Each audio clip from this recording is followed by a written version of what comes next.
कशा आहात विद्यार्थी मित्रांनो, कसा चालू आहे अभ्यास? तर युनिव्हर्सल कोचिंग इन्स्टिट्यूटच्या डिजिटल प्लॅटफॉर्ममध्ये आपल्या सर्वांचं मनापासून स्वागत आहे. तर मित्रांनो, इयत्ता 7वी स्कॉलरशिप वर्ग वर्गमूळ आणि घन घनमूळ याच्यावरचे प्रश्न हे प्रत्येक वर्षी पेपरला विचारले जातात आणि ते खूप महत्त्वाचे प्रश्न आहेत. दरवर्षी निदान 2 तरी प्रश्न ह्या वर्ग वर्गमूळाचे असतात आणि हे 2 प्रश्न सेपरेट असून कितीतरी असे सब टॉपिक आहेत की ज्याच्यामध्ये वर्ग वर्गमूळाचे आणि घन घनमूळाचे प्रश्न हे येतात. त्याच्यासाठी हा टॉपिक शिकणे आपल्याला खूप महत्त्वाचं आहे. तर वेळ न घालवता चला चालू करूया. त्याच्या आधी मित्रांनो, हे जे नवीन पुस्तक आहे नवनीतचं आणि जी परीक्षा 2027 ला होणार आहे त्या दृष्टीने आपला हा लेक्चर असेल. चला पहिला प्रश्न बघा. आता पहिल्या प्रश्नामध्ये आपल्याला काय काढायचंय, तर वर्गमूळ काढायचंय. वर्गमूळ काढण्याची पद्धत हे आपण लिहिलेली आहे. आपले व्हिडिओज पण आहेत वर्गमूळ काढण्याच्या पद्धतीवर. तरीही आपण अजून एकदा घेऊया. बघा, इथं सगळ्या संख्या एकदम सोडवायच्या का? सगळ्या संख्या एकदम सोडवायच्या नाहीत. एक एक संख्या घ्यायची. मग पहिली संख्या काय आहे? 1.96. तर ज्यांना बेसिक हे माहित नाही त्यांनाही हे सोपं जाईल. कसं बघा, पहिली संख्या घेऊ 1.96. आता 1.96 न घेता मी काय घेतो? 196. मी काय घेतलं? 196. आता मला सांगा 196 चं वर्गमूळ काय? 196 कोणाचा वर्ग आहे? 196 आहे 14चा वर्ग. 196 आहे 14चा वर्ग. मग 1.96 कोणाचा वर्ग? तर बघा, पॉईंटच्या पुढे किती घर आहेत? 2 आहेत. मग पॉईंटच्या पुढे जर 2 घर असतील तर वर्गमूळ निघाल्यानंतर त्या 2 ला कितीने भागावं लागतं? 2 ने. किती घर येणार? 1. म्हणजे पॉईंटच्या पुढे किती घर येणार? 1. म्हणजे याची किंमत, हे सगळं सॉल्व्ह केल्यानंतर याची किंमत मला आली 1.4 अधिक सेम 2.89. बघा, पॉईंटच्या पुढे किती घर आहेत? 2 आहेत. मग मला सांगा 289 चं वर्गमूळ आलं 17. पॉईंटच्या पुढे 2 घर आहेत. ह्या 2 ला 2 ने भागलं आलं किती? 1. 1.7 अधिक 2.25 आहे. इथं वजा चिन्ह आहे. 2.25. 2.25 चं वर्गमूळ 225 चं वर्गमूळ काढूया. ते किती आलं? 15. आणि पॉईंटच्या पुढे किती घर आहेत? 2 आहेत. मग इथं किती येईल? 1. 2 भागिले 2 1. म्हणजे इथं आले 1.5. आता खाली किती आहेत? पॉईंटच्या पुढे घर मोजा. 2 आहे, 4 आहे, 6 आहे, 8 आहेत. किती घर आहेत? 8. आता 256 चं वर्गमूळ काय आलं? 16. 256 चं वर्गमूळ आलं 16. आणि पॉईंटच्या पुढे किती घर आहेत? 8. 8 भागिले 2. पॉईंटच्या पुढे किती घर येणार? 4. म्हणजे 1 2 3 4 असं येईल. तर हे पॉईंट कसे द्यायचे हे समजून घेतलं की प्रश्न खूप सोपा आहे, काही अवघड नाही. मग आता बेरीज करा. 1.7 अधिक 1.4 3.1 वजा 1.5 भागिले 0.0016. मग 3.1 मधून 1.6 गेलं, 1.5 गेलं, उत्तर किती आलं? 1.6. तिथं आलं 1.6 छेद 0.0016. ठीक आहे. आता पॉईंट आहेत, वरती पॉईंट आहेत, खालती पॉईंट आहेत. हे पॉईंट नको आहेत, पॉईंट आपल्याला काढून टाकायचे. मग पॉईंट काढून टाकायचे तर वरती किती येईल? वरती आलं 16 आणि खाली पण आलं 16. आता इथं पॉईंट किती आहे? पॉईंटच्या पुढे एक घर आहे म्हणून इथं आलं 10. ठीक आहे. आता इथं येईल 16, खाली पण आलं 16. पॉईंटच्या पुढे किती घर आहेत? 1 2 3 4. 4 घर आहेत म्हणून वरती 1 2 3 4. वरती पॉईंट असेल तर खाली 0 येईल, खाली पॉईंट असेल तर त्या खालच्या पॉईंटच्या वरती 0 येतील. बघा, ह्या 16 ला 16 जाईल. 1000 ला 10 ने भागलं, उत्तर किती आलं? सॉरी, इथं 0 0 जाईल आणि इथे येईल 1000. 1000 म्हणजेच काय असतं? 10चा 3रा घात. पर्याय क्रमांक 1 आपल्या प्रश्नाचे उत्तर आले. एवढा सहज सोप्या पद्धतीने प्रश्न सुटतो. जरी प्रश्न मोठा आणि अवघड दिसत असला तरी प्रश्न कसा आहे? एकदम इझी आहे. आता पुढील प्रश्न बघूया आपण. बघा, 0.3 चा वर्ग आहे. मला सांगा 3 चा वर्ग किती येतो? 3 चा वर्ग येतो 9. आता इथं 0.3 आहे, त्याचा वर्ग आहे. मग पॉईंटच्या पुढे किती घर आहे? 1 आहे. वर्ग झाल्यावर किती घर येतील पॉईंटच्या पुढे? 2 येतील. किती येतील? 2. ठीक आहे. आणि ह्याच वर्गमूळ निघलं तर 2 पॉईंट असतील तर 1 होतं. वर्गमूळ निघताना निम्म होतं, वर्ग होताना दुप्पट होतात. म्हणजे पॉईंटच्या पुढे किती घर आहे? 1. त्याची इथं काय होते दुप्पट. आता हे झालं, त्यानंतर आपण हे सोडू 0.1 चा वर्ग काय येईल 0.01 0.2 चा वर्ग काय आलं 0.04. ठीक आहे, ह्या किमती लिहून घेऊया आपण. पहिली किंमत काय आली 0.09 अधिक 0.01 वजा 0.04. ह्या किमती आलेल्या आहेत आपल्या. बघा 9 अधिक 1 10 0.10 वजा 0.04 यांची बेरीज काय आली 0.10. 10तून 4 गेलं किती आलं 0.6. 0.06 हे आपल्या प्रश्नाचे उत्तर येईल. पर्याय क्रमांक 3 हे आपल्या प्रश्नाचे उत्तर असेल. ठीक आहे, पुढील प्रश्न बघूया आपण. दोन प्रश्न झाले, तिसरा प्रश्न बघूया आता. प्रश्न क्रमांक 3. प्रश्न क्रमांक 3 मध्ये पी ची किंमत दिली 12, क्यू ची किंमत दिली 26 आणि हे इक्वेशन दिले आणि त्या इक्वेशनची किंमत काढायची. पहिलं तर इक्वेशन लिहून घेऊया आपण. बघा कंसात किती 2 वर्गमुळात 3p कंस पूर्ण अधिक 2q आणि वर्गमुळाच्या बाहेर आहे 81. वर्गमुळाच्या बाहेर आहे 81. आता मला सांगा 81चं वर्गमूळ, 81चं वर्गमूळ किती आलं 9. 81चं वर्गमूळ 9 आहे. आता यामध्ये p ची किंमत लिहू आपण. p ची किंमत किती आहे, p ची किंमत आहे 12 आणि q ची किंमत किती आहे, q ची किंमत आहे 26. q ची किंमत आहे 26. आता बघा इथं 2 येईल, आतमध्ये येईल 36 12 36 आणि हे येईल 26 2 52 अधिक हे काय असेल 9. आता बघा 36चं वर्गमूळ निघेल ते किती येईल 6.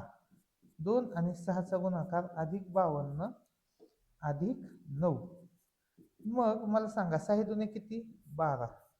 12 अधिक 52 अधिक 9 हे किती आलं 12 अधिक 52 64. 64 अधिक 9 64चं वर्गमूळ 8. 8 अधिक 9 किती उत्तर आलं 17. पर्याय क्रमांक 2 आपल्या प्रश्नाचे उत्तर आले. पुढील प्रश्न बघूया. प्रश्न क्रमांक 4. 4 अंकी पूर्ण वर्ग संख्येच्या, आता 4 अंकी पूर्ण वर्ग संख्या आहे 1 2 3 4 हे 4 घर आहेत.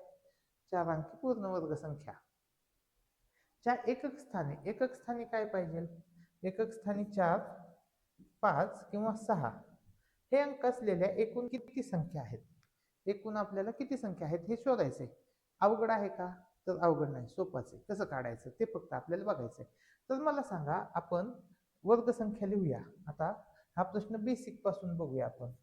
1 चा वर्ग 1, 2 चा वर्ग 4, 3 चा वर्ग 9, 4 चा वर्ग आहे 16, 5 चा वर्ग 25, 6 चा वर्ग 36, 7 चा वर्ग 49, 8 चा वर्ग 64 आणि 9 चा वर्ग 81.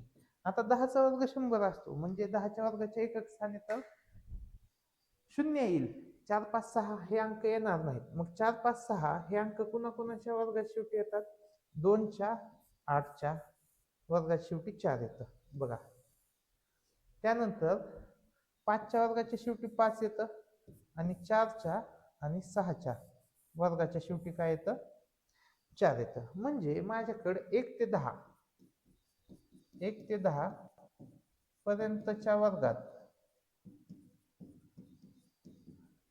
5 वेळा हे वरचे अंक येतात. एकूण 4 5 6 हे अंक किती वेळा येतात, 5 वेळा येतात. म्हणजे मला काढायचंय की 1000 ते 9999 पर्यंत किती वर्ग संख्या आहेत. मला काय काढायचे, कितीच्या दरम्यान ह्या वर्ग संख्या आहेत. मग मला सांगा 1 ते 10 पर्यंतच्या वर्गात हे अंक किती वेळा येतात, 4 5 6. 4 5 6 एकक स्थानी येतं 5 वेळा. म्हणजेच 11 ते 20 मध्ये पण हे किती येईल, 4 5 6 किती वेळा येईल, 5 वेळा येईल. ठीक आहे. पुढे आपण म्हणू शकतो की 21 ते 30 मध्ये पण 4 5 6 किती वेळा आलं, 5 वेळा. म्हणजे 31 ते 30 मध्ये पण ते 31 ते 40 मध्ये पण किती येईल, तर 4 5 6 हे 5 वेळा येईल. असं ते कंटिन्यू राहील. ह्याच्यामध्ये काय हे म्हणजे प्रत्येक वेळेस येईलच. मग आपल्याला लहानात लहान लहानात लहान 4 अंकी संख्या, लहानात लहान 4 अंकी संख्या कोणती आहे? ती आहे 1000. आणि मोठ्यात मोठी 4 अंकी संख्या, मोठ्यात मोठी 4 अंकी संख्या कोणती आहे? मोठ्यात मोठी 4 अंकी संख्या आहे 9999. ठीक आहे. आता लहानात लहान 4 अंकी वर्ग संख्या आहे 1032, 1024 आहे, सॉरी, कोणती आहे? 1024. आणि मोठ्यात मोठी आपल्याला बघावं लागेल. आता मोठ्यात मोठी बघा, 100चा वर्ग असतो 10,000. म्हणजे मोठ्यात मोठी कोणती येईल? तर ती येईल 99चा वर्ग. एवढं तर आपल्याला माहिती आहे. आपल्याला काय कळलं की 99चा वर्ग असेल. म्हणजे इथं आपण 32चा वर्ग ते 99चा वर्ग पर्यंतच्या संख्या ज्या आहेत त्या 4 अंकी आहेत. आपण काय काढलं की 32चा वर्ग आणि 99चा वर्ग 9801, त्या संख्या काय आहेत? तर त्या 4 अंकी आहेत. मग ह्या 4 अंकी संख्या ज्या आहेत त्याच्यामध्ये 4, 5, 6 हे अंक असलेल्या संख्या किती हे आपल्याला शोधायचे. कसं शोधणार? आता खूप सोपं आहे. आता आपण बघितलं वरती की 1 ते 10 मध्ये 4, 5, 6 अंक 5 वेळा आलाय. 11 ते 20 मध्ये 4, 5, 6 अंक 5 वेळा आलाय. 21 ते 30 मध्ये 5 वेळा आलाय. मग इथं मला काय लिहायचंय बघा, 31 ते 40 मध्ये 5 वेळा. आता त्यामध्ये इथं किती आहे? 32. तर 32 मध्ये पण 32 ते 40 मध्ये पण 5 वेळा येईल, कारण की 32चा वर्गात शेवटी 4 असतं. त्यानंतर 41 ते 50 मध्ये 5 वेळा, 51 ते 60 मध्ये 5 वेळा, 61 ते 70 मध्ये 5 वेळा, 71 ते 80 मध्ये 5 वेळा, 81 ते 90 मध्ये 5 वेळा आणि 91 ते 99 मध्ये किती वेळा येईल? 5 वेळा. म्हणजे असे ते 5 वेळा येईल. 1, 2, 3, 4, 5, 6, 7. 7 5 35. उत्तर राहील ऑप्शन नंबर 4. हे आपल्या प्रश्नाचे उत्तर येईल. आता प्रश्न क्रमांक 5 बघूया. बघा, 0.5929 चे वर्गमूळ पुढीलपैकी कोणते? आता हे पॉइंट, आपण पॉइंटच्या पुढे किती घर आहेत? 4 आहेत. पॉइंटच्या पुढे 4 घर आहेत. ह्या 4ला 2 ने भागलं तर उत्तर किती येतं? 2. म्हणजे पॉइंटच्या पुढे किती घरं आली पाहिजेत? 2. इथं किती आहेत? पहिल्या पर्यायात 3. हे उत्तर येऊ शकतं का? नाही. इथं पॉइंटच्या पुढे किती घरं आहेत? 3 आहेत. हे उत्तर येऊ शकतं का? नाही.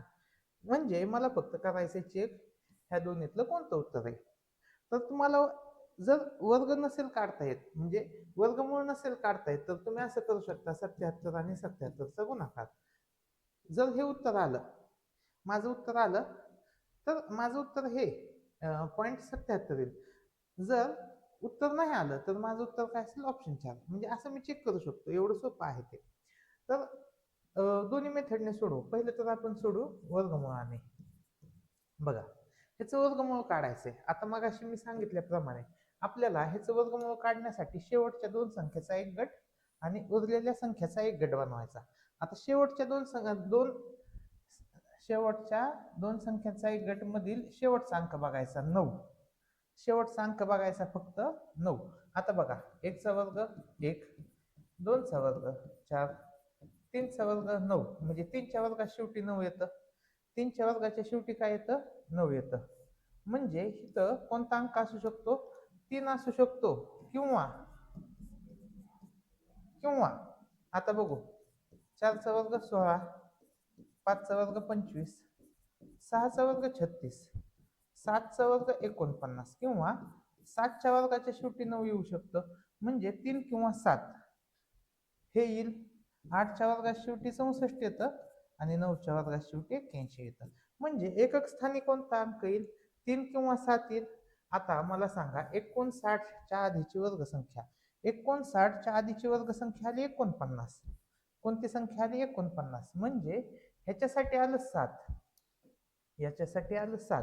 म्हणजे उत्तर काय असेल? 73 किंवा 77 हे उत्तर असेल. मग यामध्ये 73 पर्यायच दिला नाही, म्हणजे उत्तर काय 77. आणि तुम्ही असं पण गुणाकार करून बघू शकता. 7 7 49, 7 7 49, 49 अधिक 4 53. बघा काय येते, 9 12 9 5 उत्तर आलं. तर अशा दोन्ही तिन्ही मेथडने आपण हे प्रश्न सोडवू शकतो. आता पुढील प्रश्न बघूया आपण. इथं 676 भागिले 10 भागिले 52 बरोबर एम आहे, आणि आपल्याला काढायचा आहे एम स्क्वेअर. ठीक आहे, कसं काढणार आपण? 676 गुणाकार हे 10 म्हणजे 1/10 आहे, आणि हे तर भागिलेचं पण काय होईल, उलटून गुणवले 1/52 बरोबर काय आलं, यम आलं. आता ह्याला कशाने भाग जातो? 26 दुनी 22 आणि 26 चा हा वर्ग आहे. 2 ने 26 ला भाग जाईल 13. इथं किती आलं? 13/10 बरोबर यम. यम ची किंमत किती आली? 1.3. आता 1.3 चा वर्ग काय येईल? 1.3 चा वर्ग काय येईल? 1.69. पर्याय क्रमांक 4. आणि तुम्ही असंही बघू शकत होता की ऑप्शन 1 ही वर्ग संख्या नाही, ऑप्शन 2 पण वर्ग संख्या नाही, ऑप्शन 3 पण वर्ग संख्या नाही. इथं काय विचारलंय आपल्याला? वर्ग संख्या. तर वर्ग संख्या फक्त एकमेव आहे, ती म्हणजे पर्याय क्रमांक 4. तर फक्त वर्ग संख्या काढून पण आपल्याला उत्तर आलं असतं. पुढील प्रश्न बघूया आपण. 4 6 8 10 यांचा गुणाकार अधिक 16 चे वर्गमूळ पुढील पैकी कोणते? तर गुणाकार करून बघूया. बघा, 6 चोक 24, 24 8 192, 192 वर 0 आला, अधिक 16 चे वर्गमूळ. बघा काय केलं, 6 चोक 24, 24 8 192, 192 वर 0, 1920 अधिक 16 काय आलं, 1936. आता 1936 मध्ये मी काय करणार, शेवटचा अंक बघणार 6. 6 साठी काय येईल, 4 किंवा 6. 4च्या वर्गाच्या शेवटी 4 असतं आणि 6च्या वर्गाच्या शेवटी 6 असतं, म्हणजे एकक स्थानचा अंक किती आला, 4 आणि 6. तर इथं कुठंच आपल्याला 6 तर दिसत नाही. 4 6 आहे का, आहे का, आहे का, म्हणजे उत्तर काय आलं, पर्याय क्रमांक 3. वाटल्यास तुम्ही चेक करू शकता 44चा स्क्वेअर करून. बघा 44चा स्क्वेअर करून 4 चोक 16 हात चालेल, 4 चोक 16 आणि 17, 1936. ठीक आहे, पुढील प्रश्न बघूया, प्रश्न क्रमांक 8. आता इथं सांगा 9चे वर्गमूळ किती आले, 3. 3 त्रिक 9, 9चे वर्गमूळ 3, 3 त्रिक 9, 9चे वर्गमूळ 3, 3 त्रिक 9, 9चे वर्गमूळ 3 आणि 3 त्रिक 9 आणि 9चे वर्गमूळ 3. पर्याय क्रमांक 2 आपल्या प्रश्नाचे उत्तर आहे. आता येथे काढायचे आपल्याला घनमूळ. घनमूळ काढायचे असेल तर आपल्याला काय माहित पाहिजे, घनसंख्या. आता घनसंख्या बघा, 1 चा घन 1, 2 चा घन 8, 3 चा घन 27, 4 चा घन 64, 5 चा घन 125, 6 चा घन 216, 7 चा घन 343, 8 चा घन 512 आणि 9 चा घन 729. तर ह्या झाल्या घनसंख्या. आता आपण इथं बघूया 24,389. घनसंख्येत इथं किती आहे, 3 आहे, म्हणून काय करायचं, शेवटच्या 3 अंकांचा एक गट बनवायचा आणि शिल्लक किती राहिले, 2. तर घनसंख्या हे वर्गसंख्या काढण्यापेक्षा सोपं असतं. आता बघा 9 कुणाच्या वर्गाच्या शेवटी दिसतंय, कुणाच्या घनाच्या शेवटी दिसतंय, 1च्या घनाच्या शेवटी 1 आहे, 2च्या घनाच्या शेवटी 8 आहे, 3च्या घनाच्या शेवटी 7 आहे, 4च्या घनाच्या शेवटी 4 आहे, 5च्या घनाच्या शेवटी 5 आहे, 6च्या घनाच्या शेवटी 6 आहे, 7च्या घनाच्या शेवटी 7 आहे, 8च्या घनाच्या शेवटी 8 आहे आणि 9च्या घनाच्या शेवटी 9 आहे, म्हणजे इथं काय आलं, माझं 9 आलं. आता 24च्या आधीची घनसंख्या इथं 27 आहे, इथं 8 आहे. 24च्या आधीची घनसंख्या काय आहे, 8 आहे, आणि 8चं घनमूळ किती आलं, 8चं घनमूळ आलं 2. उत्तर आलं 29, पर्याय क्रमांक 2. एवढा सोपा प्रश्न आहे. पुढे बघूया आता प्रश्न क्रमांक 10. इथं काय दिलंय, 8चा घन, 7चा घन, 6चा घन. वजा 5चा घन, 4चा घन, 3चा घन. पहिल्यांदा 8चा घन 512, ठीक आहे. 7चा घन 343, 4चा घन 216. बेरीज करा. 6 आणि 3 9 2 11, हातचा आला 1, 4 आणि 3 7, 5 आणि 3 8 आणि 2 10, 1071 आलं. ठीक आहे. आता 5चा घन करूया. 125, 4चा घन 64, 3चा घन 27, 7 आणि 5 12 आणि 4 16, हातचा आला 1, 6 आणि 4 10, अधिक 1 11, 1 आणि 1 2 216. म्हणजे ह्याची किंमत आली 1071 आणि याची किंमत आली 216. 4चं वर्गमूळ 2 आणि 49चं वर्गमूळ 7. 2 अधिक 7 यांची बेरीज झाली 9. आता बघा, 1071 मधून आपण 216 वजा करूया. 11 मधून 6 गेलं, 5 आलं, इथं आलं 6, 7तून 1 गेलं 5, 10तून 2 गेलं 8. वरती किती आलं? वरी आलं 855. खाली किती आलं? खाली आलं 9. 7 अधिक 2 9. 9 ने भाग द्या. 9 9 81. शिल्लक किती राहिले? 4. 9 5 45. 95 म्हणजे पर्याय क्रमांक 1 आपल्या प्रश्नाचे उत्तर आले. पुढील प्रश्न बघा. क्रमागत सम व विषम मूळ संख्यांच्या घनामध्ये. आता सम मूळ संख्या कोणती आहे? सम मूळ संख्या आहे 2 आणि विषम मूळ संख्या किती आहे? 3. यांच्या संख्यांच्या घनामध्ये म्हणजे 2चा घन आणि 3च्या घनामध्ये 2चा घन आला 8, 3चा घन आला 27. यांच्या घनांमध्ये पुढीलपैकी कोणत्या संख्या मिळवली असता 2 अंकी पूर्ण घन संख्या मिळेल? आता यांची बेरीज किती आली? 35. 2 अंकी पूर्ण घनसंख्या कोणती आहे? तर 2 अंकी पूर्ण घनसंख्या कोणत्या आहेत बघा? तर ते आहेत 27, 64. ह्याच आहेत. तुम्ही बघू शकता. 1चा घन 1 आहे, 2चा घन 8 आहे, 3चा घन 27 आहे आणि 4चा घन 64 आहे आणि 5चा घन 125 आहे. म्हणजे 2 अंकी पूर्ण घनसंख्या कोणत्या आहेत? तर ह्या 2 आहेत, 27 अधिक 27 आणि 64. आता यांचीच बेरीज झाली 35. म्हणजे 27 तर नाही बनवू शकत आपण, मग बनवू काय शकतो आपण? 64. 64 वजा 35, उत्तर काय आलं? 29. पर्याय क्रमांक 3 आपल्या प्रश्नाचे उत्तर आले. प्रश्न क्रमांक 12 बघूया. 1 ते 6 मधील सममूळ संख्येचा घन. आता 1 ते 6 मध्ये एकच सममूळ संख्या आहे, ते म्हणजे 2. 2चा घन, 2चा घन किती आला? 8. हा 6 ते 10 मधील, आता 6 ते 10 मधील मूळ संख्येच्या घनातून वजा केल्यास 6 ते 10 मधील मूळ संख्या कोणती आहे? 6 ते 10 मध्ये 7 आहे. 7 ही मूळ संख्या आहे. मूळ संख्येच्या घनातून मूळ संख्येचा घन किती आला? 343. 343 मधून वजा केला आपण 8. 343 वजा 8, उत्तर किती आलं? 335. येणारी वजाबाकी किती? तर ती आहे 335. पर्याय क्रमांक 4. आणि आजच्या लेक्चरचा हा आपला शेवटचा प्रश्न. तर मित्रांनो, युनिव्हर्सल कोचिंग इन्स्टिट्यूट हे आपल्या सेवेमध्ये कोणत्या कोणत्या गोष्टी घेऊन आले हे आपण सांगू आणि मग हा प्रश्न बघूया. तर बघा, आपली ऑनलाईन बॅच आहे. ज्या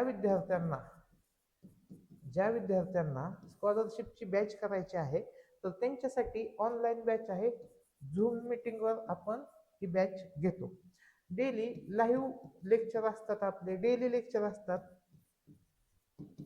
डेली लाईव्ह झूम मीटिंग मध्ये आपण ऑनलाईन बॅच घेतो. तुम्हाला जर ऑनलाईन बॅच लावायची असेल तर तुम्हाला 87 88 72 92 86 या नंबरवरती तुम्ही कॉन्टॅक्ट करू शकता. डेली 7:30 ते 8:30 या वेळेमध्ये, संध्याकाळी या वेळेमध्ये लेक्चर असतात. रोज असतात लेक्चर. तुम्हाला गणित बघा, त्या लेक्चरमध्ये तुम्हाला गणित आहे, बुद्धिमत्ता आहे, इंग्रजी आहे आणि मराठी आहे. 4 विषय असतील. 4ही विषय टॉप क्वालिटीचे शिक्षक तुम्हाला शिकवतील. 4ही विषय तुमचे होऊन जातील. तर ज्यांना बॅच लावायचे आहे त्यांनी ऑनलाईन नंबरवरती आपल्याला ह्या नंबरवरती संपर्क साधावा. आणि ज्यांना अजून एक सोय केली आहे की ज्यांना लाईव्ह बॅच लावता येत नाही तर त्यांच्यासाठी रेकॉर्डेड बॅच आहे. रेकॉर्डेड बॅच पण आहे. तर ती रेकॉर्डेड बॅच कुठे आहे? युनिव्हर्सल कोचिंग इन्स्टिट्यूट ह्या ॲपवर आहे. हे ॲप कुठे आहे? तर हे ॲप आहे Google play store. Google play store वरती आहे. आता तुम्हाला जो मी टॉपिक शिकवला, वर्गमूळ आणि घनमूळ, याच्यावरचे अधिकचे प्रश्न, अधिकचे सराव प्रश्न हे तुम्हाला कुठे मिळतील? तर हे तुम्हाला ॲपवर मिळतील आपल्या. ठीक आहे, तुम्ही तिथे जाऊन बघू शकता आणि खूप चांगला रिझल्ट येतोय विद्यार्थ्यांचा. ह्या वर्षीचा निकाल तुम्ही पाहिलाच असेल. तर आता बघूया आपण शेवटचा प्रश्न. तर इथं काय म्हणले, 5चा घन वजा 4चा घन अधिक 1चा घन. आधी हे सोडून घेऊया. 5चा घन किती आला? 125 आणि 4चा घन 64. ह्या दोघांची आहे वजाबाकी. इथं आलं 1, 12तून 6 गेलं 6, 61. आणि ह्या 61 मध्ये 1चा घन 1 मिसळ आहे, आलं उत्तर 62. यापासून मिळणाऱ्या संख्येला काय मिळाली? संख्या पुढील पैकी कोणत्या परमेय संख्येने भागल्यास ह्याला कशाने भागल्यावर उत्तर 31 येईल? तर बघा, 62 ला 2 ने भागल्यावर उत्तर काय येईल? 31. हे आपल्याला माहिती तोंडी येतं. म्हणजे 31 ही मूळ संख्या मिळेल. म्हणजे माझं उत्तर काय आलं पाहिजे? 2. तर 2 कुठे येते बघू. इथं किती आलं? 8चं घनमूळ 2 असतं, 27चं घनमूळ 3 असतं, 64चं घनमूळ 4 असतं आणि 1चं घनमूळ 1 असतं. माझं उत्तर किती आलं पाहिजे? 2. पर्याय क्रमांक 1 हा आपल्या प्रश्नाचे उत्तर येईल. तर अशा पद्धतीने वर्गमूळ आणि घनमुळावरचे जे सराव प्रश्न आहेत ते आपण घेतलेले आहेत. याच्या पुढील जे प्रश्न असतील ते सगळे आपल्या युनिव्हर्सल कोचिंग इन्स्टिट्यूट ह्या ॲपवरती अपलोड होतील. तुम्ही तिथे जाऊन ॲप डाउनलोड करून ते पाहू शकता आणि पुढील लेक्चर आपल्या यूट्यूब चॅनलवरच आपण घेत आहोत. तर हा व्हिडिओ कसा वाटला हे मला कमेंट सेक्शनमध्ये सांगा. व्हिडिओ आवडल्यास नक्की लाईक करा आणि आपल्या मित्रांनाही शेअर करा. तुम्ही कोणत्या गावातून, कोणत्या शाळेतून हा व्हिडिओ पाहताय हेही मला कमेंट सेक्शनमध्ये सांगा. धन्यवाद.